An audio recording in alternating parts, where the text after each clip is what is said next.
وما أرسلناك إلا رحمة للعالمين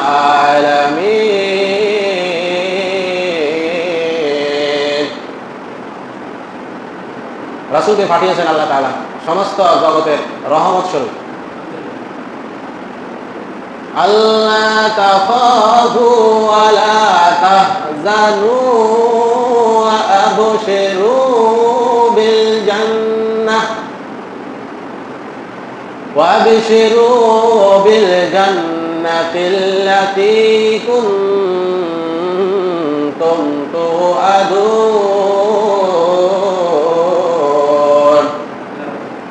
আল্লাহ তাখাফুন, যারা আল্লাহকে ভয় করবে তাদের জন্য সুসংবাদ,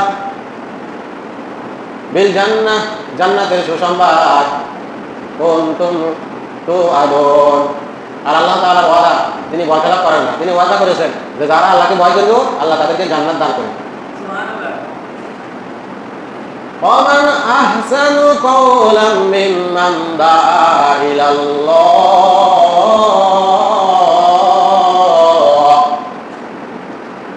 তার চেয়ে সুন্দর কথা, ভালো কথা আর কার আছে?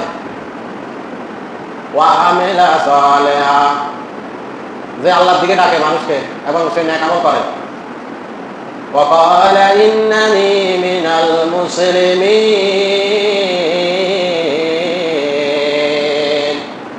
আর বলে আমি হচ্ছি মুসলমান। لا تظلمون ولا تظلمون,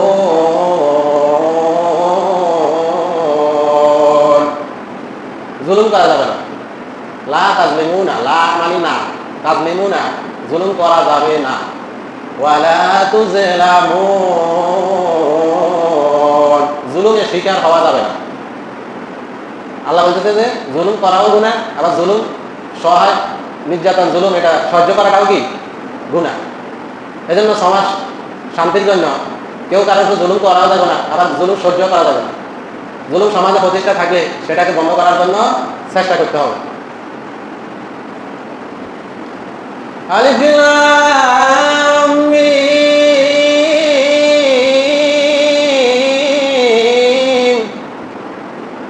এগুলো হচ্ছে হুরুফে মুকাদ্দার, আল্লাহ তাআলার কোরআনের বাণী।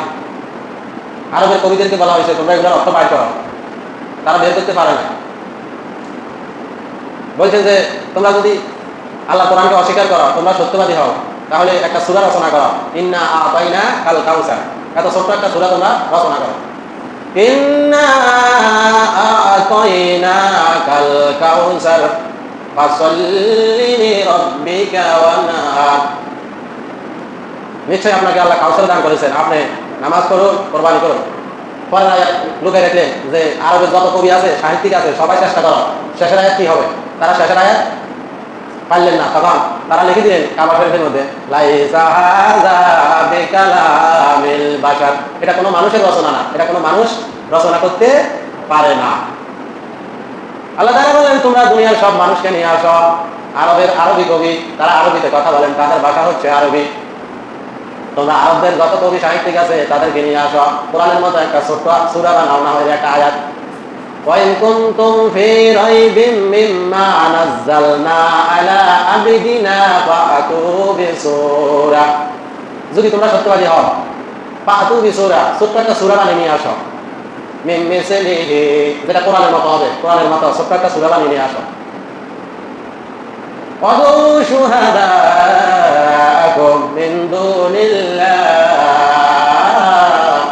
যদি তোমরা সত্যবাদী হও, তোমাদের যত কবি আছে, সাহিত্যিক আছে, যত জ্ঞানী গুণী আছে, আরবের সবাইকে ডেকে নিয়ে আসো।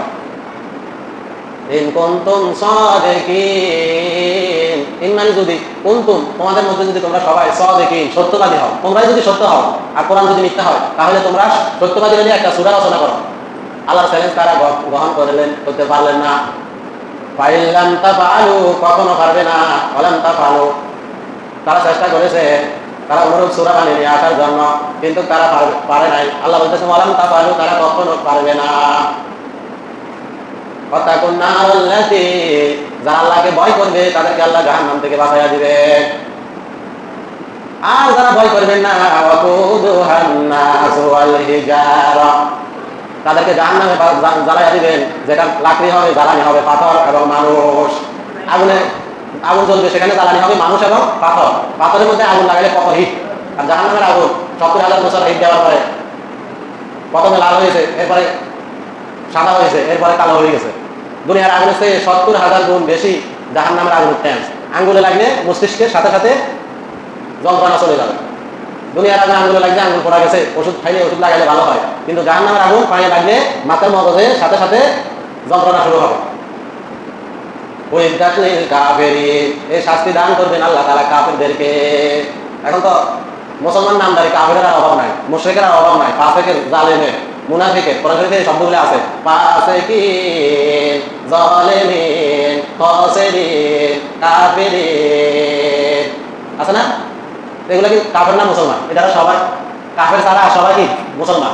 এই মুসলমানদের মধ্যে আছে কপটবাসী লোক, যাদেরকে আরবিতে মুনাফিক বলা হয়, বাংলাতে বলা হয় কপটবাসী লোক।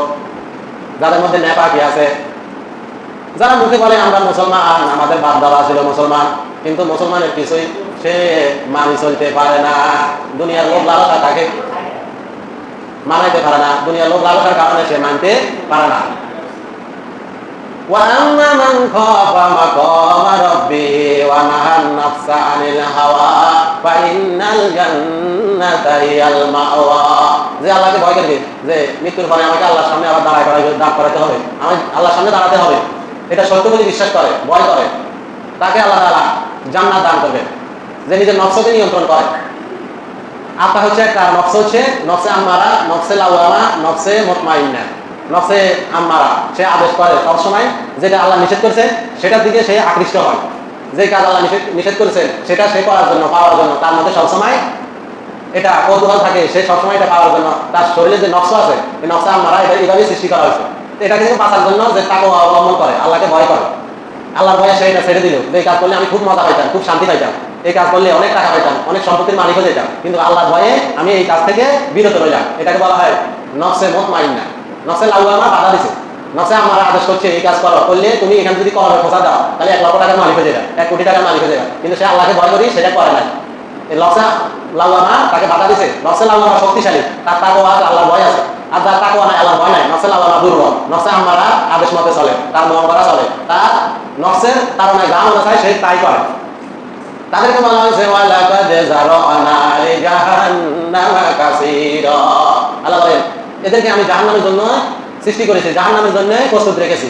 এরা জাহান্নামে যাবে, জিনের মধ্য থেকে এবং মানুষের মধ্যে থেকে বিরাট একটা অংশ জাহান্নামে যাবে।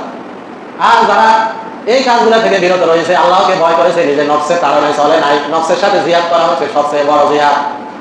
নিজের নফসের সাথে জিহাদ করা, যখন একা থাকেন অথবা মানুষের সাথে থাকেন, সর্ব অবস্থায় আল্লাহকে ভয় করা। আল্লাহকে ভয় করে সে কখনো, যে আল্লাহকে প্রকৃত ভয় করে, পরকালকে প্রকৃত বিশ্বাসী যে লোক, সেই ব্যক্তির দ্বারা কখনো জুলুম হইতে পারে না, কখনো অন্যায় হইতে পারে না, কখনো আত্মঘাত হইতে পারে না, সে কখনো কোনো দায়িত্ব পাইলে আমানতের খেয়ানত করতে পারে না। কোনো মানুষ যদি ভুলবশত অন্যায় করে, বলে আল্লাহ আমি ভুলবশত একটা অন্যায় করে ফেলেছি, ভুল করে ফেলেছি, আল্লাহ আমি তওবা করেছি, আল্লাহ আমাকে মাফ করে দেন, আল্লাহ বলেন আমি মাফ করে দিই। কিন্তু যারা বারবার অন্যায় করে, বারবার অন্যায় করে, বারবার অন্যায় পথে চলে, আল্লাহ বলেন আমি তাদেরকে মাফ করি না। তাহলে মূর্খা তওবা, মূর্খা গুহা, আবার কতক্ষণের কাপড় লাগে এবার গালাতে ফিরে আবার তওবা করছি, গালাতে গন্ধ তো গাল তওবা করছি, আর গু খাইতাম না, আর গু খাইতাম না, আবার কতক্ষণ পরে আবার গু খা, আবার কি খা, গু খা, আবার তওবা করে, এই গালাতে ফিরে আবার তওবা করছি, আর গু খাইতাম না। এখন মানুষের মধ্যে এরকম একটা আছে না? না আছে, আছে। যারা প্রতি ঘন্টা তওবা করে, আর এই অন্যায় করতাম না, আর এই গু খাইতাম না, আবার ঠিকই না? এই জন্য আল্লাহ তাআলা একটা বিরাট অংশকে জাহান্নামে দিবেন। আল্লাহুম্মা সাল্লি আলা সাইয়্যিদিনা মাওলানা মুহাম্মদ ওয়া আলা আলি সাইয়্যিদিনা মাওলানা মুহাম্মদ। মরণ থেকে যতই ভালো, মরণ তোমায় লইবে গিরি, যদিও তুমি আকাশ পারে লুকাও সেটাই লাগে সিঁড়ি। আল্লাহুম্মা সাল্লি খাতামাল্লাহু আলা কুলুবিহিম ওয়া আলা সামিহিম ওয়া আলা আবসারিহিম গিশাওয়াতুন ওয়া লাহুম আযাবুন আযীম। আবু জাহেলকে আল্লাহ নবী হাজার হাজার বার দাওয়াত দিয়েছেন, তুমি অন্যায় পথে চলিও না, নিজের মন গড়া চলিও না, কিন্তু সে হযরত মুহাম্মদ সাল্লাল্লাহু আলাইহি ওয়াসাল্লামকে মানে না। তখন আল্লাহ তাআলা আয়াত নাযিল করলেন যে আমি তাদের অন্তরে মোহর মেরে দিয়েছি, তাদের কানের মধ্যে পর্দা ঢেলে দিয়েছি, তাদের অপরাধের কারণে এই কাজ করেছি, তারা জাহান্নামে যাবে। ফি কুলুবিহিম মারাদুন ফাযাদাহুমুল্লাহু মারাদা ওয়া লাহুম আযাবুন আলীমুন বিমা কানু ইয়াকযিবুন। আল্লাহ বলেছেন তাদের অন্তরে রোগ আছে, এই রোগ দিন দিন বৃদ্ধি পাচ্ছে তাদের অন্যায় আচরণের কারণে, অন্যায় জুলুমের কারণে তাদের দিন দিন তারা পথভ্রষ্ট হয়ে যাইতেছে, জান্নাতের পথ থেকে সরে যাইতেছে, জাহান্নামের পথে চলতেছে, এটা তাদের দিন দিন বৃদ্ধি পাইতেছে। ওয়া লাহুম আযাবুন আলীম, তাদেরকে আমি যন্ত্রণাদায়ক কঠিন শাস্তির ব্যবস্থা রেখেছি, শীঘ্র সেই যন্ত্রণাদায়ক শাস্তি তারা ভোগ করবে। বিনা কানু ইয়াকযিবুন, কারণ তারা হচ্ছে মিথ্যাবাদী। তারা কি মিথ্যাবাদী? এই দুনিয়াতে ফেরাউন ৬০ বছর রাজত্ব করার পরে তখন তাকে নীল নদের মধ্যে আল্লাহ সুবাইয়া পানির ভিতরে ডুবাইয়া মারছে। মারার পরে তার সৈন্য সংখ্যা যত লক্ষ ছিল সবাইকে মারার পরে পৃথিবীর মধ্যে যাদেরকে দুর্বল করে রাখা হয়েছিল তাদেরকে আল্লাহ তাআলা পৃথিবীর মালিক বানিয়ে দিয়েছেন, সম্পদের মালিক বানিয়ে দিয়েছে। এরপরে আল্লাহ তাআলা পাপ মোচন করার জন্য ৪০ দিন বৃষ্টি এবং বন্যা দিয়েছেন। আবার নূহ আলাইহিস সালামের সময় যখন বন্যা হয়েছিল মাত্র ৪০ জন ইসলাম গ্রহণ করছে, আর কোটি কোটি পৃথিবীর যত মানুষ ছিল তাকে অস্বীকার করেছে, আল্লাহকে মানে নাই, নবীর দাওয়াত গ্রহণ না করার কারণে আল্লাহ বন্যা দিয়েছিলেন।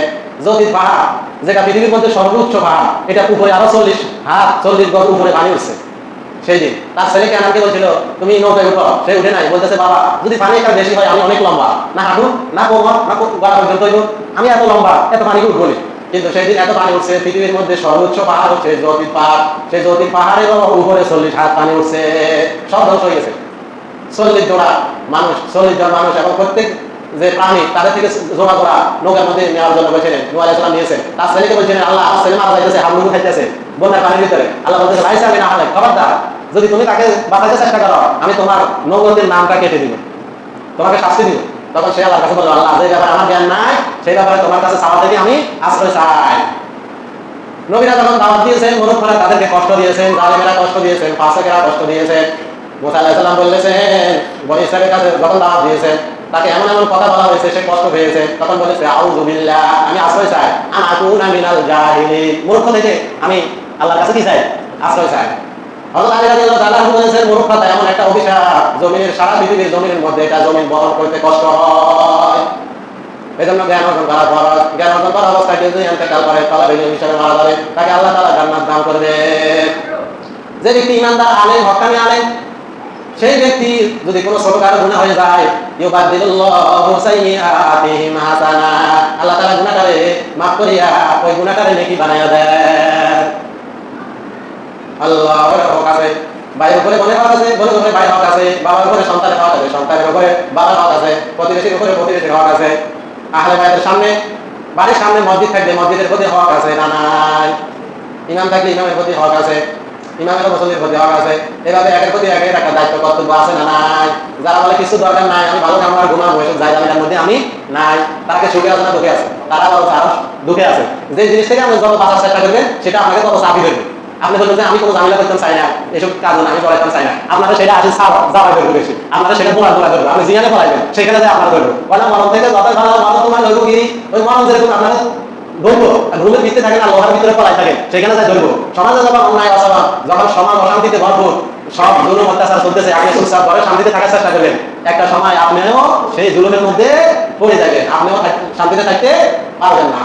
আল্লাহ তাআলা বলেন ওই সমস্ত লোক হচ্ছে জানোয়ারের মতো, চতুষ্পদ জন্তুর মতো, যারা আল্লাহকে মানে না, রাসূলকে মানে না, শরীয়ত মানে না, ইসলাম মানে না, যারা নিজের নফসের তাড়নায় চলে, নিজের মন গড়া চলে, তাদের সম্মান মর্যাদা হচ্ছে চতুষ্পদ জন্তুর মতো। আল্লাহ বলেন না উলাইকা কালাম, এসেও খারাপ, এসেও খারাপ, শয়তানের চেয়েও তারা নিকৃষ্ট, শয়তান তো জাহান্নামী। আল্লাহ বলেন শয়তানের চেয়েও এগুলো সম্মান এসেও নিছে। জালিকাল কিতাবু লা রাইবা ফিহি, এটা এমন একটা কোরআন যে তাদের সন্দেহের কোনো অবকাশ নাই। হুদাল লিল মুত্তাকিন, তাদেরকে পথ দেখাইবো যারা আল্লাহকে ভয় করবে, যারা আল্লাহকে ভয় করে তাদেরকে পথ দেখাইবো। আল্লাযীনা ইউমিনুনা বিল গায়বি ওয়া ইউকিমুনাস সালাতা, তারা অদৃশ্যের প্রতি ঈমান আনয়ন করে, ঈমান রাখে এবং সালাত প্রতিষ্ঠা করে, নামাজ প্রতিষ্ঠা করে। ওয়া মিম্মা রাযাকনাহুম ইউনফিকুন, আল্লাহ তাআলা বলতেছেন আমি তোমাকে রিজিক দান করেছি, আমাদের জীবনটা হচ্ছে একটা রিজিক, সময়টা হচ্ছে একটা রিজিক, খাওয়া দাওয়া সবকিছু একটা রিজিকের অন্তর্ভুক্ত, এগুলো আল্লাহ তাআলা দান করেছেন। আল্লাহ আবার বলতেছেন তুমি আমাকে ভয় করে পরকালের জন্য কিছু সঞ্চয় করো, দান সদকা করো।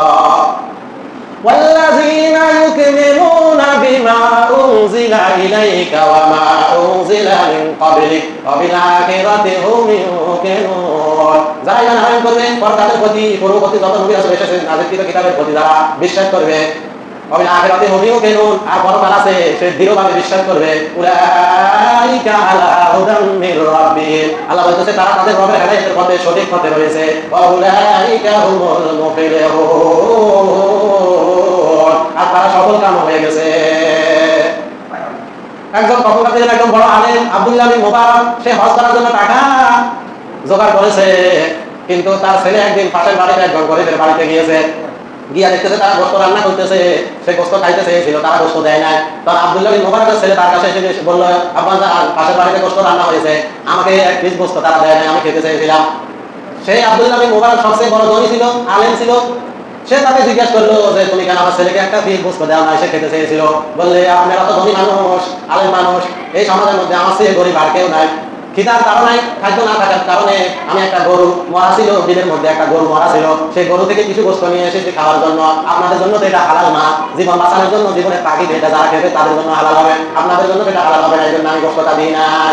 আব্দুল্লাহ বিন মুবারক বুঝতে পারলেন আমার প্রতিবেশীর মধ্যে এত গরিব আছে, আর আমি হজ করার জন্য টাকা রেডি করেছি, সুতরাং হজ করবো না, এই বছর হজের টাকাগুলো আমি গরিবকে দান করে দিব।